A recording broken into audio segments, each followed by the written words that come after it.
You're pressed between planks and bodies. A rope bites into your wrists. The air in the hold is thick with salt and the sour rot of fish. You taste metal from your own panic. Around you, someone coughs until blood stains the straw. Somewhere above, oars cut the gray sea and sink. The rhythm is a sentence.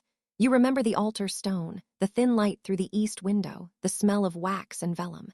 6 days ago, you sang Compline beneath a crucifix. 6 days ago, you imagined the world ordered. Now you are a number. Hands have torn the habit that named you sister. A man shoved fingers under your jaw, examined your teeth, judged your worth. You felt them measure you by the constants of bodies and markets. The monks died at the choir stalls.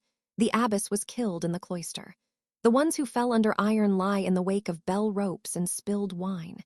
You do not allow yourself to think about the ship's horizon. You think only about the small, sharp certainty of hunger and how that certainty is structured. It is not only pain. It is decision. Whether to keep faith as if it were a talisman or to fold it up and hide it in your mouth like a stone. There are others in the dark. Women who will not speak for fear of tearing the thin thread of survival that remains. If you enjoy these dark histories, leave a like and subscribe. Comment below where you're listening from. I'm genuinely curious to know where these stories reach. Let me motivate you. Just as these women found strength in the shadows of adversity, you too can rise above your challenges. Remember, every great story begins with a trial that tests the soul. The command in the hold is not an invitation. The pirates, the men from the north, move like surgeons. They inspect the women, make notes with the quick economy of those who trade in people as other men trade in grain. They separate the youngest from the oldest, the able from the broken. You're 15 by how you count the seasons. Some call you Hilder in a prayer scratched on stolen wood. You will learn later that the raiders called such captives thrall or frill. For now, you know the immediate arithmetic. The body you thought consecrated is currency. You hear the scrape of metal on timber when they chain a woman who screams until the light above blinks out of fear. You try to shape a memory of something holy, an image of your hands folded at the lectern. But the memory is brittle, like parchment that has been wet and dried. The ship pitches. Water moves against the hull like patience. One of the women begins to pray softly in Latin. Another covers her face and weeps with the sound of a small animal. Above them on the open deck, the men laugh in a language you do not yet understand.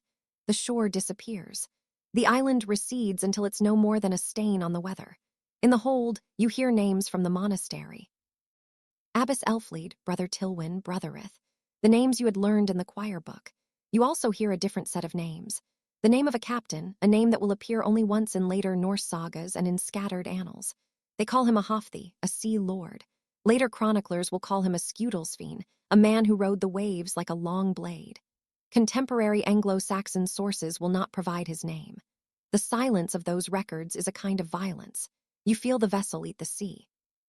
You taste iron on your tongue when you imagine the altar stone left open to char and smoke. You begin to reorder your life around immediate cues, the grind of timber, the rattle of chains, the short step of a boot approaching. You think of the treasure they took, the cross with garnets, the illuminated gospel, objects you had touched while dusting. You remember that the monks had argued quietly about whether the relics were a blessing or a temptation. None of those arguments mattered the morning the men came on deck under a sky that promised nothing. The raiders roughed with the monks' gold as if it were flotsam. Below, the women fold themselves into small private deaths. This is the first fortnight in which your world is defined by other people's calculations. It is a world built on the measurement of bodies, age, teeth, timeline, scars. The sailors come down to check the stock. A woman is hauled up by her hair when a man above decides to test youth. He spits the name of a god you've never been taught. The abbess who once walked the cloister with authority had her throat cut in the sand. Her authority now is salt. There is a name in a later Irish lament. Alcuin of York writes to a friend about the desolation wrought on holy places in the north. And though Alcuin does not list names in a roll call, his anger fills the spaces where names have been stripped. You concentrate on detail. The smell of tar, the way the rope burns skin, the small private economies the women make to survive, like pressing a scrap of wool into a breast to warm a child no one will acknowledge. On the second week, the men begin to teach you a vocabulary of shame. They force you to cover your head with a rough cloth and drag you past altars and scriptures they have looted, letting the pages flutter.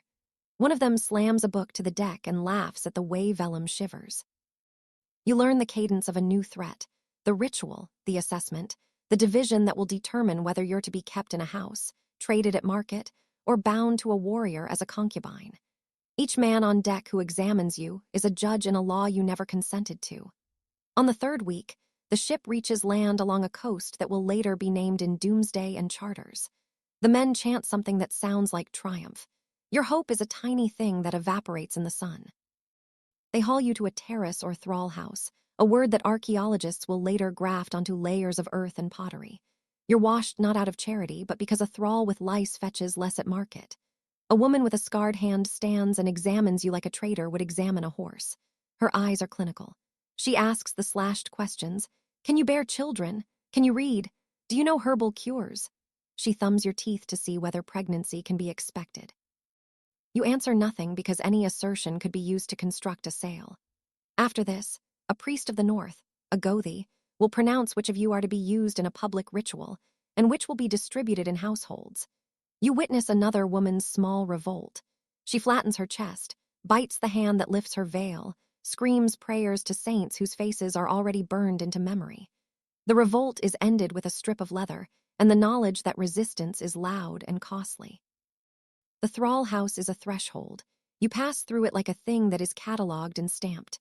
The ritual they call blot is not a private act. It happens in a clearing or at an altar stone with neighbors watching. Men, women, children. It will be written of in the family sagas as a lawful claiming. A captive woman is placed on the stone. The Gothi takes a bowl of blood from a slain horse. The master cuts his palm. They bind hands and declare a blood bond. You feel every part of your life evaporate into that moment. Your title is sister, the simple obedience of prayer, the slow accumulation of years in a pattern of days. What remains is the rough physics of flesh and control. Observers will later call this marriage in sagas to justify lineage. Clerical writers will call it profanation. Both narratives seek to make the act comprehensible, but neither can give you back what it took. The women who are chosen for this ritual are not chosen for love. They're chosen for spectacle, for ritualized domination. When the master marks the captive, and the crowd roars, the ritual has transformed her into property in the eyes of the law that governs these men. You move from the authority of the altar to the authority of a man who wears a knife at his hip. The world is now a set of households across which you will be passed or remain tethered to a lineage you did not choose. They call some of you Frill Christiana in later sources. Christian concubine. The phrase is recovered by historians mostly from Norse texts and later glosses. The use is contested and will be debated for centuries. For you at the time, language is a tool of survival. A word might save a day. The first household you enter smells of peat and stale beer. The master's wife eyes you and makes a calculation. Threat, labor, status. Some wives will be cruel because a new woman is a rival for status or affection. Others will understand that two women under one roof live under the same man's decisions and will reach out with small kindnesses that confound the idea of simple victimhood. You're set to work. Mend cloth, spin, cook. Your literacy may make you useful reading for a household, teaching the master's children, copying simple letters. The skills once meant for service to God are converted into household capital. There's a quiet private violence in that conversion. You're forced to speak to a child in a language you do not share and teach them a prayer you cannot hear. In time, you will repeat names you learned in the choir to lull an infant. You will use those prayers like threads, tethering a small life you did not intend into your secret. Pregnancy arrives for many of you. The Vikings prize fertility. Children are wealth and strength. Your body becomes a vessel in a political economy. There is no official protection for a captive who becomes with child. The master's household exploits the child as it will the mother. Births are attended by other thralls. There is no midwife trained in the monastery's ways. The mortality of these pregnancies is high. You learn of obstetric injury when a neighbor's mother never recovers from delivery and is left with a body that no longer functions in the way she once expected. There are terms like obstetric fistula, incontinence that will appear only in modern scholarship. But the physical reality is present and immediate. Women who survive become weary, their bodies altered by repeated conception and labor. The medieval world provides few remedies. Empirical knowledge lives among elder women and within the kitchen. For some captured women, birth becomes a double erasure. the loss of mitigation by convent life, and the forming of new ties that complicate the notion of identity. You will fear children and hunger for them in turns, because they tether you and make you visible in a way that sometimes guards against strangling cruelty and sometimes exacerbates it. The moral calculus in the Christian world is different, but it does not offer rescue. Contemporary Anglo-Saxon and Continental chroniclers record these raids with outrage. The Anglo-Saxon Chronicle will mark 793 as a year of terror. Alcuin writes letters that read like elegies for a civilization under assault. These writers name places and describe devastation, but their primary focus is on the monastery's gold and the sacrilege. They do not tell the daily fates of the women taken.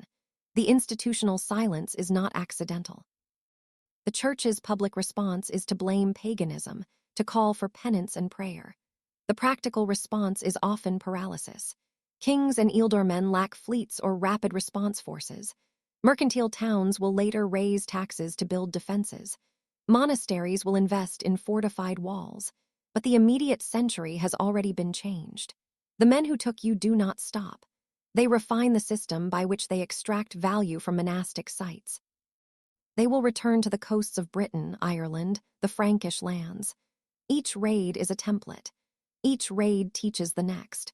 For you, the point of history is not an annal entry, but the slow accumulation of daily strategies: how to hide a cross, how to braid hair in secret, how to make your body less visible to hands that count. The Norse practice of taking women from monasteries is documented in multiple later sources. The Icelandic sagas, continental annals, and scattered genealogies that show English names intermixed in Scandinavian family trees. Historians will read those records and find traces, names, isotopic evidence, artifacts that corroborate a pattern. Archaeology contributes a different language: graves with mixed iconography, skeletal remains showing repeated childbirth, isotopes in teeth that point to childhood spent on another shore. A woman's grave in the Orkneys or in the Outer Hebrides with a cross and a Thor's hammer will make a historian's chest tighten. It is proof that the boundary between conqueror and captive, between faiths, is porous and lived in the bones. For the women taken in 793 and in later years, the evidence will be diffuse: a marginal note in a chronicle, a saga line that names an English mother for a Norwegian chieftain, the stubborn survival of a Christian hymn in an otherwise pagan household. History collects these shards, and in a way that is intimate and cruel, makes them into a story. Your days settle into a rhythm of labor and small resistances. You are taught Old Norse commands, and you teach a child his first words in Latin in the nights. You carve a cross on a scrap of wood and tuck it beneath your mattress. You scratch psalms into a bowl when you have a moment alone. These acts are dangerous, but they are also the devices of survival. The master's household sometimes punishes you for secret prayer, but the punishments are intended more to terrorize than to destroy. A public beating, a shaving of the head, a burnt mark. These are meant to reduce you to a compliant instrument, yet hidden faith is a stubborn ember.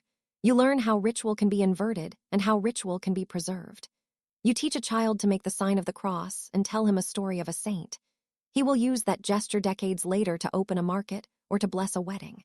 You cannot foresee such consequences, but the minute acts you commit of weight you do not measure. Some women in other households discover small comforts, too. Old women who remember monastic healings teach midwifery practices that save lives. A master's wife may secretly barter for a preserved psalter to read by in the half-light. The domestic world that claims you is not uniform. It contains cruelty and tenderness in uneven measure. The legal status of children born to frill is ambiguous. In law codes that will be written later in Scandinavia, Graga's Gulathing laws, there are provisions about concubinage, inheritance, and the status of children. These codes are later than the events we describe, but they reflect social patterns already in place. A child might be acknowledged and raised as a son of the house, or might be left with no claim. That uncertainty shapes your decisions. You may plead for recognition and lie awake listening for the master's voice. You may decide in secret to flee with a child when you see the chance. Escape is rare and dangerous, but not impossible. There are stories in the sagas, oral and then written, about women who ran to the sea in winter and crossed to the Isles, about captives who were ransomed back by distant relatives. Such stories circulate as both hope and warning. For many, the real acts of resistance are quieter. The retention of a secret prayer book, the teaching of the Lord's Prayer to a granddaughter who will later bring it into a court and change a king's mind. The Church's inability to rescue captives has consequences that historians debate. Some argue that the failure damaged ecclesiastical authority. Others emphasize the Church's long-term survival and adaptation. The more intimate story is of families and kinship. Parents who sent daughters to convents expected sanctity and protection. That expectation was betrayed in a very public way. The monastery that raised your voice and taught you to sing now becomes an archetype of vulnerability. Some families will stop sending daughters. Others will reconfigure the monastery as a more secular place. The collapse of assumed sanctity alters patterns of female social mobility and changes who can access literacy. Monasteries did adapt. They fortified. They stored fewer portable treasures. They changed their architectural configurations. These institutional changes are recorded in charters, in building phases archaeologists identify, in the shifting language of monastery accounts. But none of those changes bring back the women who were taken. Your absence becomes part of a statistical change that clerks will record without an adequate human face. Where records do exist, they are oblique. A monk in Northumbria writes to the king, complaining that holy places are laid waste, a phrase that echoes in many manuscripts. The same manuscripts do not detail the single woman's life behind the phrase. Only fragments survive, a marginal note with a name, a line in a saga, a hasty annalist who will remark on ransom paid in a king's ledger. It is in the margins, then, that women's stories survive.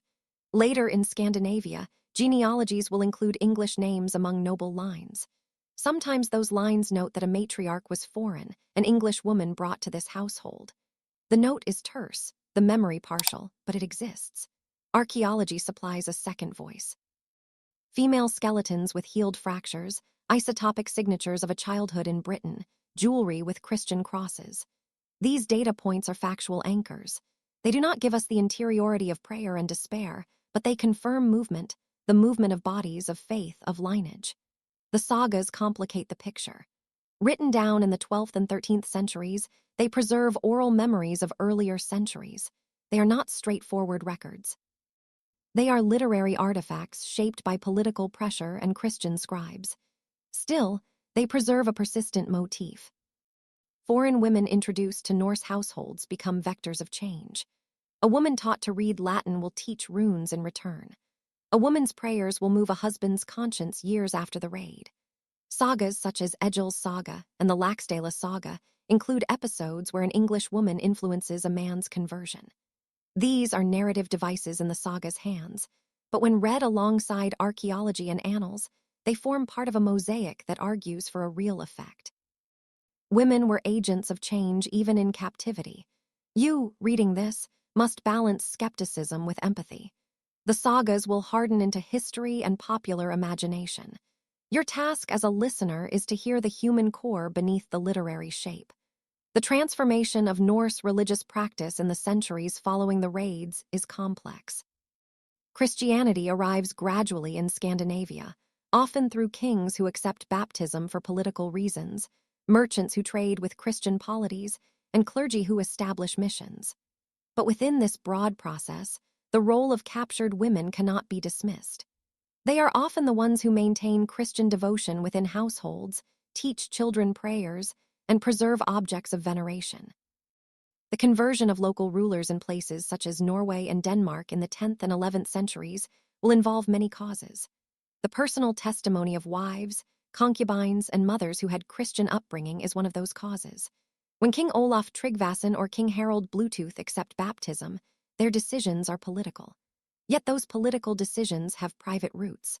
A child who learned the Lord's Prayer at a mother's knee. A queen who kept relics in her chest. A household that preserved a psalm.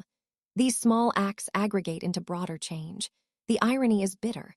Violence intended to humiliate a faith helped spread it in ways the perpetrators did not foresee. The cost of that spread is not abstract. Bodies pay for it. Women who become midwives in new lands carry memories of convent gardens in their hands while they press wombs in crude births. They survive through knowledge that monks once taught them. Herbs, compressions, incisions. This knowledge circulates in domestic settings and becomes part of a lay medical practice that benefits children and mothers in Norse settlements. The same women's labor provides literacy for their offspring, who may carry clerical knowledge into legal contexts that shape early medieval Scandinavia. That is not consolation for the pain those women endured. It is an uncomfortable fact about how culture moves through violation and patience. The woman who carved a cross into a spoon in secret might, without knowing it, teach her grandson to read a prayer aloud in a king's hall. That grandson might in turn sponsor a church. The chain of consequence is brittle and morally chaotic. You do not resolve the contradiction by romanticizing the survival. The brutality is not softened by the eventual spread of Christianity. Better to state plainly what the record shows. Captivity was violence. Its aftermath shaped history in ways both terrible and consequential. There are recorded cases that echo the Lindisfarne story. Iona, Kells, and other monasteries suffered raids in the 9th and 10th centuries. Nuns appear among captives in multiple accounts. The Annals of Ulster and the Annals of Innisfallen record coastal attacks where women were taken. In 802, Iona is attacked, and certain captives are carried away. In later years, Anglo-Saxon and Frankish correspondence mentioned people held abroad and ransomed. The pattern is clear. Coastal religious houses are targets because they are both repositories of wealth and locations with vulnerable populations who might be enslaved. The raids did not create slavery. The Norse world already practiced forms of slavery. But the systematic targeting of monastic women in raids intensified the flow of women into Scandinavian households and created specific roles. Frill, concubine, thrall with Christian background that shaped the social fabric for generations. Your personal rituals are small and cunning. You press a scrap of illuminated vellum into a hollow of a clay pot hidden under the hearthstone. You keep the memory of bell tones in your ears and shape them into a lullaby. You teach a child the cadence of Psalm 23 in whispers. You do not renounce survival when you do this. You fold devotion into tactics. You decide when to show faith and when to conceal it. A master who is indifferent to your beliefs is a safe harbor. One who is hostile is a storm. You learn to read small signs. The direction of a glance, the position of a knife. You learn to barter identity for small gains. If you can teach the master's son to read the Lord's Prayer, you gain a defender later. If you refuse, you invite cruelty. These are not choices of principle. They are the small calculations of endurance.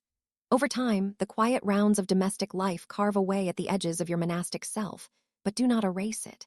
You preserve certain gestures, crossing yourself inside a pantry, mouthing a psalm while kneading bread, until the gestures become the architecture of secrecy.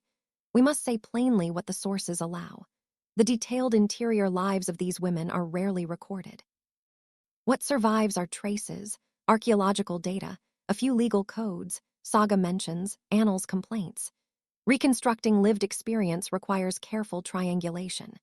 Historians use osteology to detect repeated childbirth, isotopes to suggest childhood geography, and textual criticism to weigh the saga's testimony. From these fields, a composite emerges. Women enslaved from British monasteries carried religious and practical knowledge into Norse households. They bore children, endured violence, practiced clandestine devotion, and in some cases influenced conversion. Where texts name individuals, Hildegun, Egifu, Gunhild, those names carry with them a fog of uncertainty. They may refer to the same person across sources or to different women sharing a Christian name. The work of historians is to hold the imprecision tightly and still render the narrative with rigor. There are legal and theological tensions in the medieval response. The Church deemed suicide a mortal sin. So many women considering death weighed the eternal cost against the present misery. Some tried to starve themselves. Others attempted escape. The Church's silence about captive women is complicated by pastoral care that did occur. Priests who ministered in exile, letters consoling communities, monasteries that later collected funds to ransom captives. Alcuin's letters are an example of clerical response. Eloquent and furious, they call for pilgrimage and penance, but they also express despair and an inability to provide immediate relief. Later ecclesiastical writers will attempt to canonize sufferers or to remember them as martyrs, but official sainthood is rare. The institutional church had limited instruments to protect women who were taken across the sea into societies beyond its jurisdiction. That limitation is not merely administrative. It alters how communities understand divine protection and the meaning of sanctity. The moral weight of abandonment is heavy. Parents who dedicated daughters to cloisters did so with the expectation of both spiritual and physical safety. That promise was violated. Families sometimes paid ransom to recover women. Other times they never could. The economic realities of ransom, its cost, and the insecurity of sea voyages meant that many remained abroad for life. Records in continental chancelleries show transactions where merchants or bishops arranged ransoms for captives. But such cases are the exception rather than the rule. The majority of captive women who survived were assimilated into their new contexts. Their names change, their language changes, but traces remain. Those traces appear in family pedigrees of later Norwegian and Danish houses, where foreign maternal lines are noted, and sometimes even celebrated as part of a household's cosmopolitan legitimacy. There are archaeological cases that give a life-sized sense of what captivity produces. The woman's grave in the Orkneys with both a Thor's hammer and a cross is a clean example. Isotopes tell us she grew up in Britain. Osteology suggests repeated births. Grave goods speak to a hybrid identity. Such finds are not proof of a single narrative, but they illuminate the lived aftermath of raiding. Material culture is stubborn.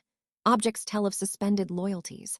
A baby's toy with a Christian motif found in a Norse settlement hints at the child's mother's heritage.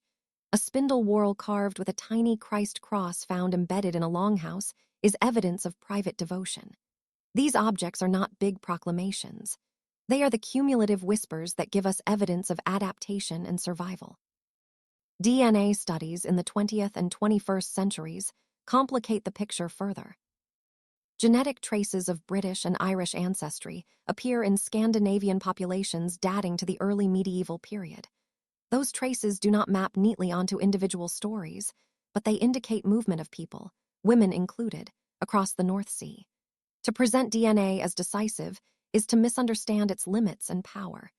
It confirms migration. It cannot name trauma or faith. It cannot tell whether a woman laughed with her children or wept herself awake at night. But it can tell us that bodies moved, and that the offspring of those bodies left genetic traces that persist. Those traces are a kind of factual restitution. The presence of lineages in lands once thought to be homogeneous is proof of contact, exchange, and the lived consequences of violence. Consider a reconstructed life. A girl enters a convent at 8, learns to read, to tend the sick, to bind books. At 15, she is dragged into a ship and carried to a shore with words she cannot parse and rituals that profane her vows. She becomes a midwife, a teacher, a concubine, a mother. She dies at 34, worn by births and sorrows, and is buried with both a cross and an amulet. Her name is not preserved in a chronicle, but her descendants carry a memory of a woman who came from the West. That narrative fragment repeats across generations. The scale and texture of such lives are the true archive. They are not always present in the triumphant prose of kings or the dry line of annalists, but they underpin the social changes historians trace. The ethical demands of representing such histories are intense. We must not aestheticize suffering. We must not romanticize women's influence as some compensatory narrative for the violence inflicted on them. Instead, we present a sober causality. Raiding produced movement. Movement produced hybrid communities. Hybrid communities contain both acts of cruelty and acts of resilience. The women who survived did so in ways that were pragmatic, religious, strategic. They kept fragments of prayer and used those fragments to shape new lives. They were not saints in the sanitized sense. They were human beings making choices under pressure. Their survival strategies included collaboration at times, concealment at others, and occasional rebellions. To honor them is to tell the story without softening the violence. The long memory of the raids is uneven. In Anglo-Saxon England, the raid of 793 is stamped as the beginning of a new age in some historiography, the so-called Viking Age. This label is modern and constructed, but the attack on Lindisfarne is often cited as its opening salvo. The date appears in chronicles because chroniclers found the assault on a holy place iconically significant. Later generations will fold the event into a larger narrative of raiding, settlement, and integration.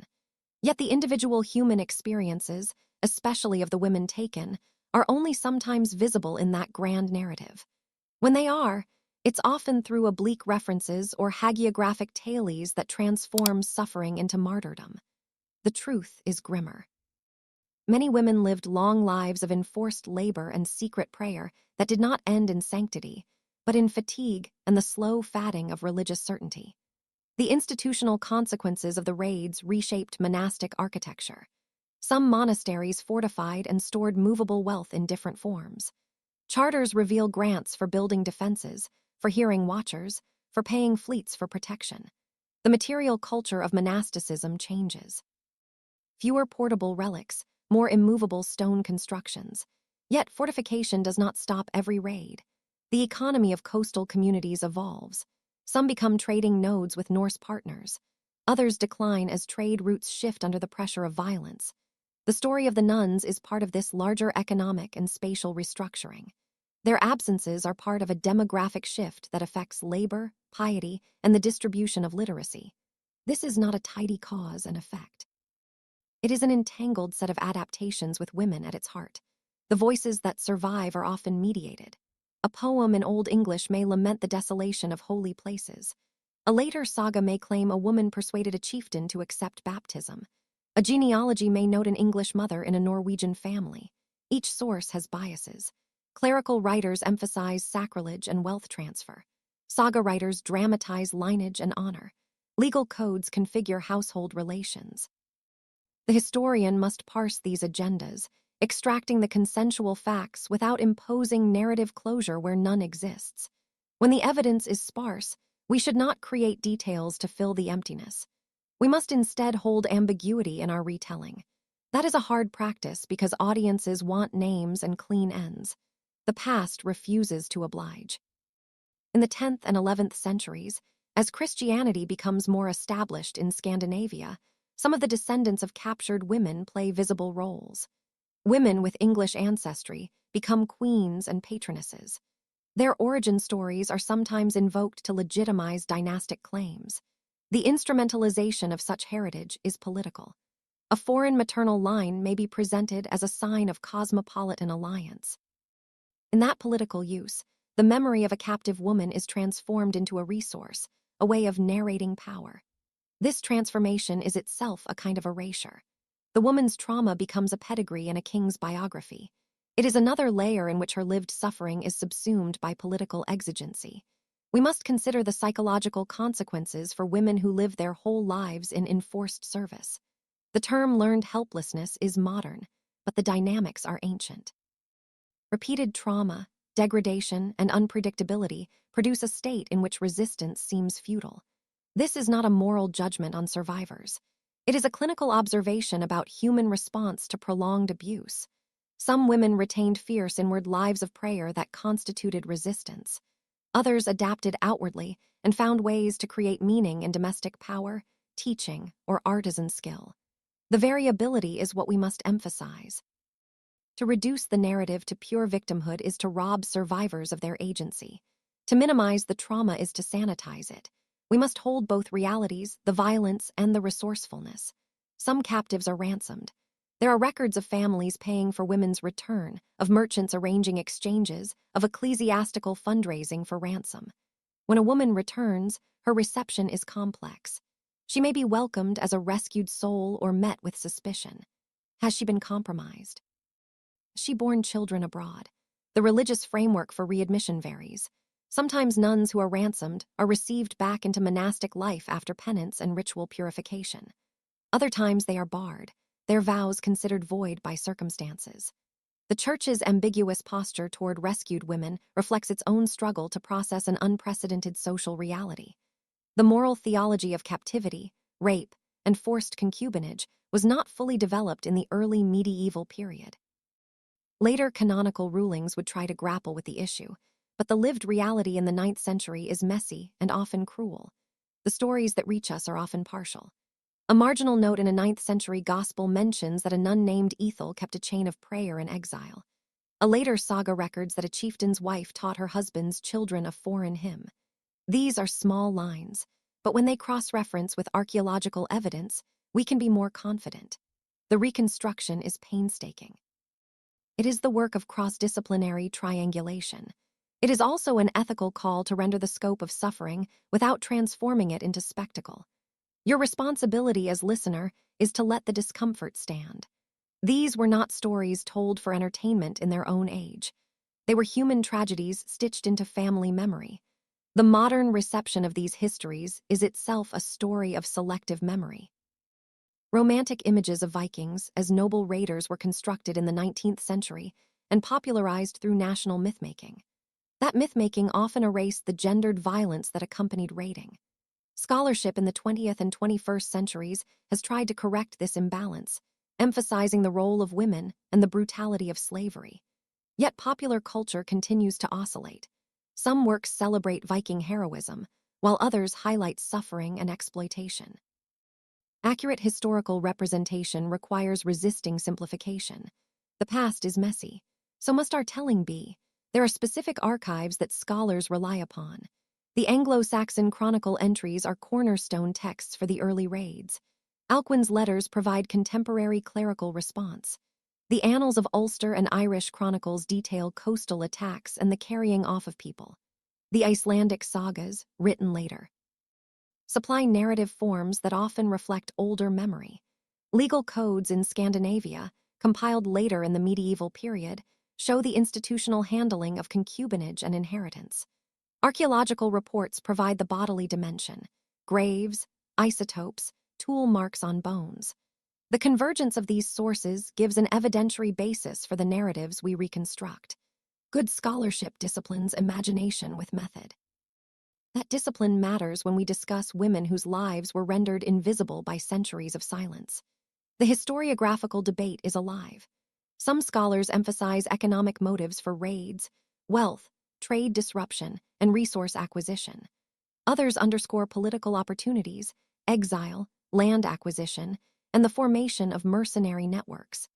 Feminist historians stress gendered violence and the specific targeting of women from monastic houses. Each perspective sheds light on different aspects of the phenomenon. A robust account includes all these elements without flattening them into a single causal story. The capture of nuns is an intersection. Economic incentive, religious desecration, and the gendering of slavery work together to produce a specific historical outcome. Consider the long-term legacy. In the centuries after the initial raids, Scandinavian societies convert politically and religiously. Churches are built, bishops are appointed, laws are rewritten. The origins of some Christian communities in Scandinavia are mediated by women whose childhood devotion carried into new households. When conversion is formalized by kings, it is often an elite and political process. Yet beneath that veneer lies the slow accretion of private devotion in family homes, a devotion kept alive by women who had been raised Christian elsewhere. That slow work of domestic religion is underdocumented, but crucial. It connects the violence of the raids to the eventual transformation of Norse belief, not as a tidy theology, but as a tangled aftermath in which victims sometimes become inadvertent vectors of change. The memory of these women is partial in the archive, but full in consequence. Genealogies, local traditions, and artifacts carry their traces. Modern archaeology and DNA studies corroborate a pattern of movement. Scholarly work continues to unearth details, marginal notes deciphered, graves re-examined, isotopic data refined. Each new finding adds edges to a picture that is both horrific and instructive. The point is not to triumph over the Norse or to indict blindly. The point is to recognize a human history in which violence and adaptation produce new social orders. These orders have real costs borne by specific bodies, mostly women whose suffering enabled shifts in power and belief. The final reckoning is not rhetorical. It is forensic and moral. We can enumerate sources. The Anglo-Saxon chronicle entry for 793. Alcuin's letters from the continent. The annals of Ulster noting coastal raids. The sagas preserving oral memory. Legal codes recording concubinage. Archaeological graves with mixed iconography and isotopic and genetic studies that point to cross-sea movement. From these data, we assemble a story that is true to the evidence. Raids targeted coastal monasteries. Women were taken, some were ransomed, many assimilated, some preserved Christian practice and transmitted it to descendants. The violence had demographic and cultural consequences across centuries. The specificity of names and acts is limited by the sources, and the gaps are real. We must honor their limits without retreating into doubt. In the end, the quiet devastation is the most honest image. The nuns taken from Lindisfarne and other holy houses were rarely recorded as individuals in chronicles that preferred the drama of burned altars and stolen relics. Yet their absence is present in the altered architectures of households, in the hybrid graves, in the names passed down in foreign courts. Their suffering contributed paradoxically to the religious transformations that would consume the Old Norse cults. That transformation robs them of the moral simplicity many histories desire. There are no tidy endings. Conversion can be a byproduct of violence. Survival can be both resistance and compliance. We can close by stating the smallest, hardest truth. These women were stolen, violated, remade by force, and then erased by time in records that preferred to count gold rather than lives. Their bones and blood and children remained. Their faith persisted in hidden gestures and cross-scratched spoons. That persistence is not a consolation. It is evidence of human endurance in its most uncompromising form. Sit with that. Let the silence after this sentence hold the weight of what history did to names that the archives refuse to keep. And if this tale of resilience amid darkness inspires you, don't forget to like, share, and subscribe. Your support keeps these forgotten stories alive, reminding us that from the depths of hardship, unbreakable spirits emerge to light the way forward. Motivation for today. Just as these women wove faith into the fabric of their survival, you have the power within to weave your own triumphs from the threads of struggle. Embrace it, and watch your world transform. To expand this narrative into the full depth it deserves, let's delve deeper into the historical context that framed such harrowing events, drawing from the annals and sagas that whisper of a world in flux during the late 8th century. The raid on Lindisfarne in 793 AD was not an isolated act of barbarism, but the harbinger of a transformative era, often romanticized as the Viking Age, yet rooted in the brutal realities of survival, expansion, and cultural clash across the North Sea. Imagine the fragile Isle of Lindisfarne, a beacon of Christian learning off the coast of Northumbria, where the air was once filled with the chants of monks and the scent of incense, now shattered by the sudden fury of longships slicing through the mist-shrouded waves. The Vikings, driven by a mix of overpopulation in Scandinavia, the lure of plunder, and perhaps even climatic pressures that pushed them seaward, targeted these monastic settlements not just for their gold, but for the human capital they represented: skilled laborers, literate souls, and fertile bodies that could bolster their own societies. In this expanded tale, we see how the women, like you, Hildur, were not mere footnotes, but the very sinews connecting two worlds, their stories unfolding in layers of endurance that historians have pieced together from fragmented sources. As the ship rocks relentlessly, carrying you northward, the hold becomes a microcosm of the larger historical forces at play. The Anglo-Saxon Chronicle, that terse recorder of English woes, notes the event with shock. In this year, dire forewarnings came over the land of the Northumbrians, and the ravaging of heathen men miserably destroyed God's church on Lindisfarne. But what it omits is the human toll on the women, the sisters whose habits were stripped away, leaving them exposed to a new order governed by Norse customs of thrall-taking, where captives were valued for their utility in weaving, herding, and bearing heirs. Alcuin's letters, penned from the safety of the Frankish court, rail against the pagans as a scourge of God, urging repentance, yet they too gloss over the intimate violations, focusing instead on the desecration of sacred spaces. If this glimpse into the past stirs something in you, hit that like button, share this with a friend who loves history, and subscribe for more tales that uncover the hidden voices of the ages. Your engagement fuels the discovery. And here's a motivational spark. In the face of overwhelming odds, these women didn't just survive. They sowed the seeds of change. Let that remind you that your own trials are the soil from which your greatest growth will spring. Now, let's immerse ourselves further in the journey, as the vessel finally grounds on a rugged Scandinavian shore, where fjords carve deep into the land like scars from ancient battles, and the sky hangs low with the promise of endless northern nights. The thrall market buzzes with the haggling of traders, their voices a cacophony of Old Norse terms for value and labor, while you and your fellow captives are paraded like livestock, prodded and appraised under the cold gaze of potential buyers. Here, the historical record thickens with references from later Icelandic sagas, such as the Landnámabók, which lists settlers and their thralls, occasionally noting foreign origins that hint at raids like yours. Archaeologists, sifting through sites like those in Birka or Hedeby, uncover combs, brooches, and spindle whorls bearing Christian motifs, silent testaments to the women who brought their skills from convent scriptoria to Norse longhouses. Your assignment to a household is no random fate, but a calculated choice. The master seeks a thrall who can read runes or Latin scraps, perhaps to record his deeds or teach his kin, turning your sacred education into profane utility. Days blur into a grind of chores, grinding grain by hand under the smoke-blackened rafters, mending nets for the fishermen, or tending to the master's livestock in biting winds that whip across the settlement. Yet in these moments of toil, small acts of defiance flicker, whispering a Latin verse to a curious child, hiding a fragment of vellum with illuminated letters beneath a floorboard, or tracing the sign of the cross on a loaf of bread before breaking it. These gestures, risky as they are, preserve a thread of your former self, a quiet rebellion against erasure. The sagas, romanticized as they are, occasionally immortalize such women. In the saga of the Volsungs or Heimskringla, foreign concubines influence fates, their Christian whispers softening pagan hearts over generations. But the reality was grimmer, laced with the physical toll of captivity, malnutrition etching lines on your face, the ache of bound wrists turning to calluses, and the ever-present threat of the master's whim.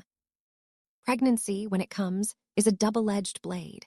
It elevates your status slightly, as fertile thralls are prized, but it binds you deeper to this alien world, your body no longer your own, but a forge for the next generation of Norse bloodlines. Births in these households were perilous, attended by local wise women using herbal lore passed down orally, far from the convent's apothecary gardens, where you once learned to brew salves from yarrow and feverfew. High mortality rates, evidenced by skeletal remains showing signs of nutritional stress and obstetric trauma, paint a picture of lives cut short or forever altered. Yet, survival bred ingenuity.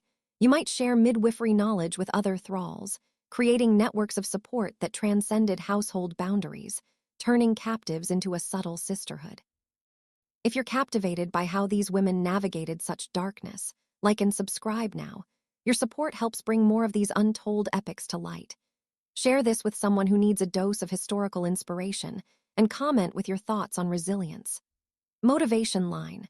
Like the unyielding North Sea that shaped these shores, your spirit can weather any storm. Hold fast, and you'll carve your legacy into the annals of time. Expanding onward, consider the broader cultural exchanges that rippled from these raids, as Christian elements seeped into Norse society through the very women taken as thralls. In households across Norway or Denmark, you find yourself instructing children in basic literacy, using scraps of parchment to teach the alphabet that once served divine texts, now adapted for tallying trade goods or inscribing runes on wood. This transmission of knowledge is subtle but profound.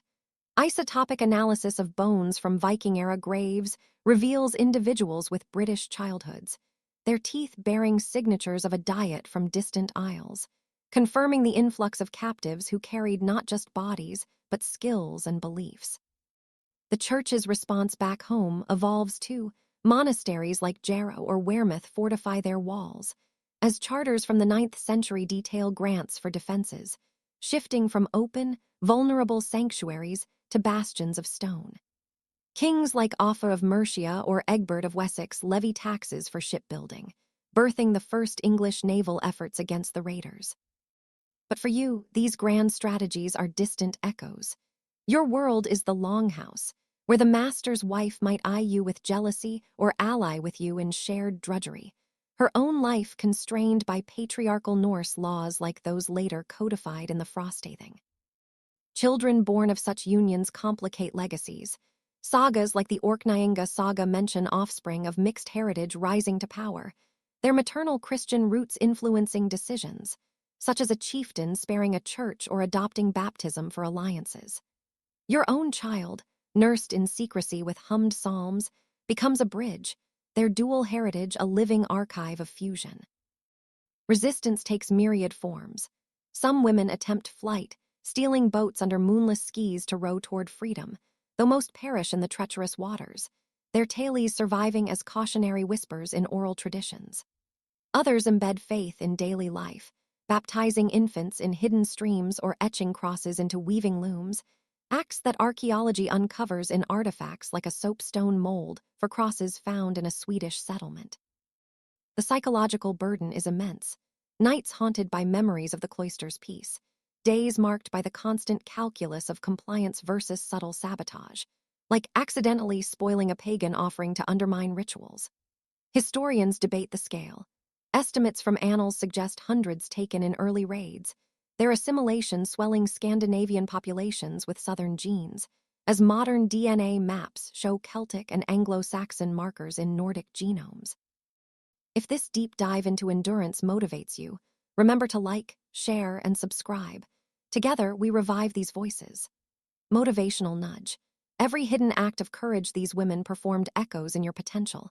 Unleash it, and rewrite your story with unbreakable resolve. Let's weave even more layers into this tapestry of history, exploring the economic underpinnings that made such human trade viable and the slow, inexorable spread of Christianity through captive veins. The Viking economy thrived on slavery, with thralls comprising up to 30% of some settlements, per archaeological estimates from sites like Tisso in Denmark, where slave quarters reveal cramped, utilitarian spaces. You, valued for your convent-honed skills in herbalism or embroidery, fetch a higher price at markets like those in Ribe, where traders from Dublin to Birka haggle over lives as casually as over amber or furs. Your labor fuels the Norse expansion, spinning wool for sails that carry longships to new horizons, brewing ale for feasts that seal alliances, or tending gardens that introduce southern vegetables like leeks from monastic plots. In return, the household provides meager sustenance: rye bread, salted fish, and occasional mead, a diet that leaves bones brittle, as osteological studies confirm. But within this system, agency emerges. Savvy thralls barter extra tasks for privileges, like time alone to pray or access to tools for secret crafts. The Church's evolving theology grapples with your plight. Later councils like that at Pavia in 850 discuss ransoming captives, but in 793, responses are ad hoc, with families pooling silver crosses for redemptions that rarely succeed across stormy seas. Alcuin's elegiac letters evolve into calls for fortified piety, influencing a wave of monastic reforms that see communities like Whitby adopt martial training alongside Vespers. For you, faith becomes portable, hidden in memorized hymns or talismans sewn into hems, passed to daughters who grow up bilingual in tongue and belief. Sagas romanticize conversions, like in the story of Aud the Deep-Minded, whose Christian roots from Irish captivity shape her saga, but the truth is messier. Households blend Thor's hammer with Christ's cross in amulets, syncretism born of necessity. Generations later, your descendants might stand in thing assemblies, invoking Latin phrases to sway verdicts, their mixed blood legitimizing claims to land seized in raids. The raid's legacy reshapes Europe. Frankish annals like the Royal Frankish Annals record similar assaults on Noirmoutier, with women taken to fuel the slave trade that lubricates commerce from Byzantium to Baghdad. In Ireland, the Annals of Tigernach note the 795 raid on Iona mirroring Lindisfarne, where nuns' fates echo yours, enslaved, assimilated, or ransomed at great cost. Archaeological digs at York reveal Norse Christian hybrid burials, women's graves with oval brooches over gowns and pectoral crosses, isotopes tracing origins to Lindisfarne's shores. These findings humanize the statistics, showing lives of hybrid identity. A thrall who becomes a respected healer, her remedies blending convent lore with Norse shamanism, saving lives in plague years. Psychological resilience shines through. Modern analogies to trauma survivors suggest coping mechanisms like compartmentalization, where you mentally retreat to cloister memories during abuses, emerging to nurture with quiet strength. Some women form alliances with sympathetic Norse women, sharing stories that plant seeds of empathy, leading to rare manumissions recorded in runestones like the Glavendrup stone, which mentions a freed thrall. Escape tales, though rare, inspire. A saga fragment tells of a woman rowing to Scotland, her Christian prayers guiding her through gales. If these details of defiance and fusion resonate, like and subscribe to explore more. Share your location in the comments, as I'm eager to see where these histories land. Motivation. From the chains of captivity, these women forged links of legacy. You too can turn your burdens into bridges to brighter futures. Step forward with that fire.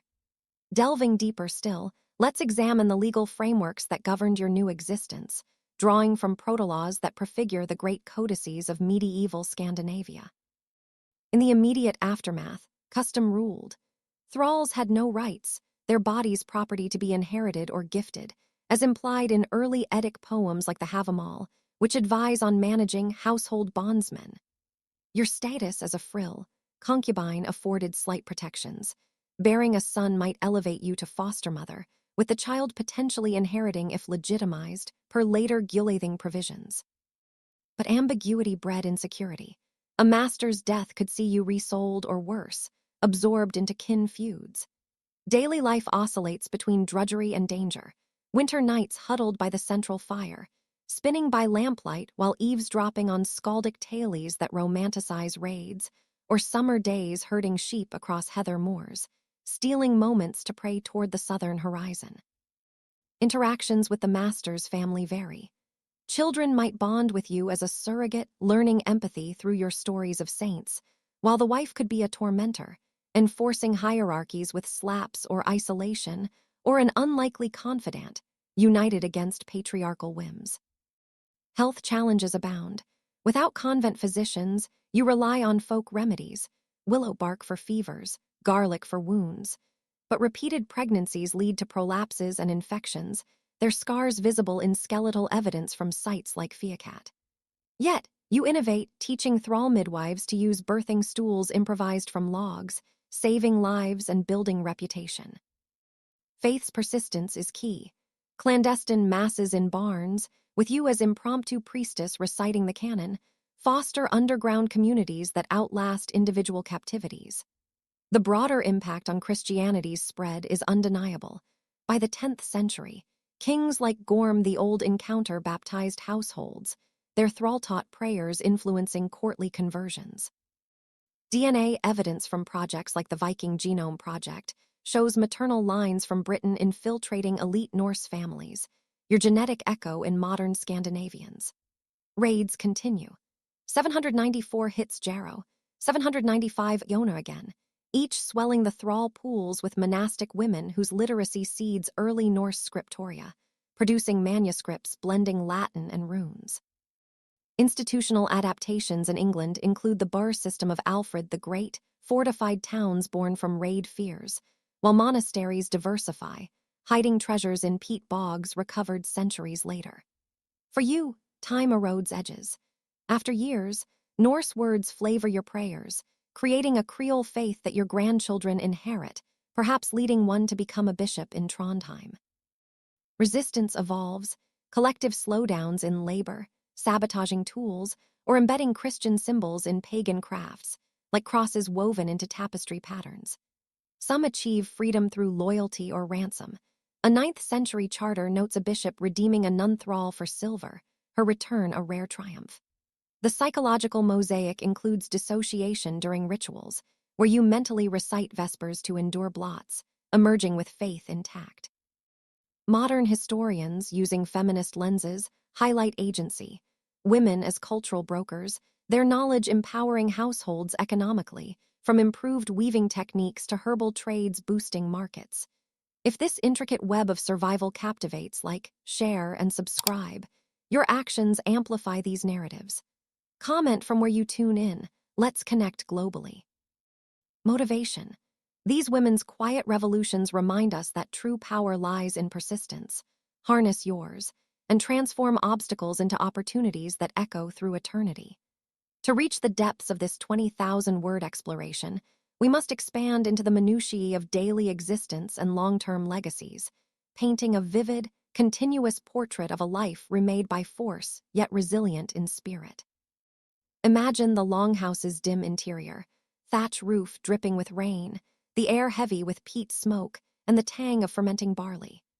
Your days begin at dawn, rousing to milk goats or fetch water from a stream icy with mountain melt, your wrists chafed from irons long removed but scars lingering like memories. Breakfast is thin porridge, shared with the household's free folk who eye you with a mix of disdain and dependence. Your skilled hands mend cloaks with stitches precise from convent needlework, saving wool that would otherwise be wasted.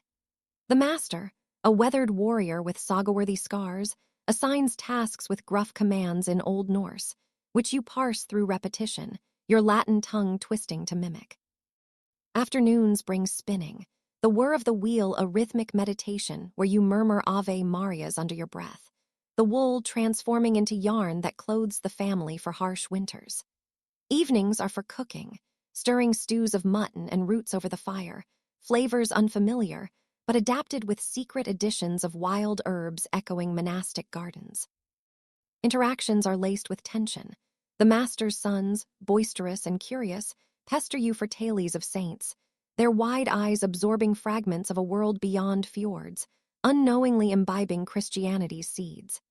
The wife, perhaps a former thrall herself, oscillates between solidarity, slipping you extra bread and rivalry, assigning menial tasks to assert dominance. Nights are the hardest, lying on a straw pallet in the thrall corner, the longhouse alive with snores and the occasional cry of an infant, your mind wandering to Lindisfarne's bells, now silent in your absence. Pregnancy swells your belly, a mix of dread and hope. Labor comes in a haze of pain, attended by elder thralls chanting incantations you counter with silent Our Fathers, the child emerging into a world of dual heritage. Post-birth, your body aches from tears and exhaustion, but you nurse with determination, whispering psalms to bond this unintended legacy to your faith. Health woes plague. Scurvy from winter shortages leaves gums bleeding, treated with pine needle infusions you recall from Abbey lore. Infections from cuts fester without proper salves, yet you improvise with honey and yarrow, sharing remedies that earn grudging respect.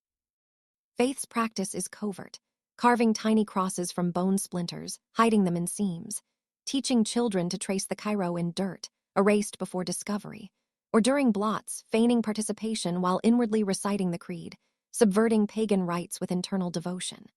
Over years, your influence grows subtly. The master, hearing your herbal cures save a cow from illness, grants small freedoms, like walking alone to gather plants, moments seized for prayer by sacred groves. Children you bear or tend carry your mark. One son, raised as freeman, years later baptizes at a missionary's hand, crediting mother's lullabies. A daughter weaves Christian motifs into saga tapestries, her work adorning halls where kings convene. The household economy benefits. Your literacy aids in recording trades, runes scratched on wood tallies boosting prosperity, turning you from burden to asset. Broader raids echo your story. 802's Iona assault takes more nuns, their fates mirrored in Irish annals. Frankish coasts suffer in 843 at Quentavik, women funneled into slave markets. English responses harden. Ethelwulf's 853 fleet battles raiders, inspired by tales like yours circulating in courts. Scandinavian conversion accelerates. By 965, Harold Bluetooth's gelling stone proclaims Christian rule, indebted to thrall-taught piety in homes. Archaeology bolsters. A Hebrides grave with Anglo-Saxon dress pins and Norse beads shows hybrid lives. DNA from Uppsala burials reveals British mtDNA in Viking women lines.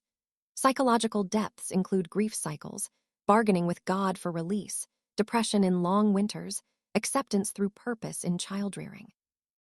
Resistance manifests in cultural sabotage, altering recipes to weaken pagan feasts, or embedding Bible verses in folk songs sung at gatherings. Ransoms occasionally succeed. A 9th-century letter from Ceolwulf I details funds raised for a redeemed nun, her return sparking hagiographies. Legacies endure. Your descendants in 11th century Norway patronized churches, their English maternal lines noted in pedigrees, influencing law codes like the Borgarthing that soften thrall statuses.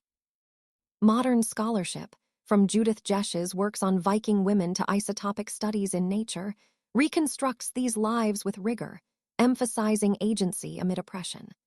Feminist analyses in books like Women in the Viking Age highlight how captives shaped gender norms, introducing monastic equality ideals into patriarchal homes. The Viking Age's end sees integrated societies. Dublin's mixed Norse-Gaelic culture owes to thrall contributions, with Christian bells ringing in former pagan halls. Your story, though unnamed in chronicles, pulses in these changes, a testament to endurance. If this expansive chronicle moves you, like, share, and subscribe to sustain such revelations. Comment your listening spot. Global perspectives enrich us. Motivation. As these women turned captivity into catalysts for change, so can you alchemize your challenges into triumphs. Believe in your inner strength, and history will remember you as unbreakable. Continuing this seamless narrative to its full breadth, we turn to the intergenerational ripples, where your actions echo through bloodlines and cultures, transforming the Norse world from within.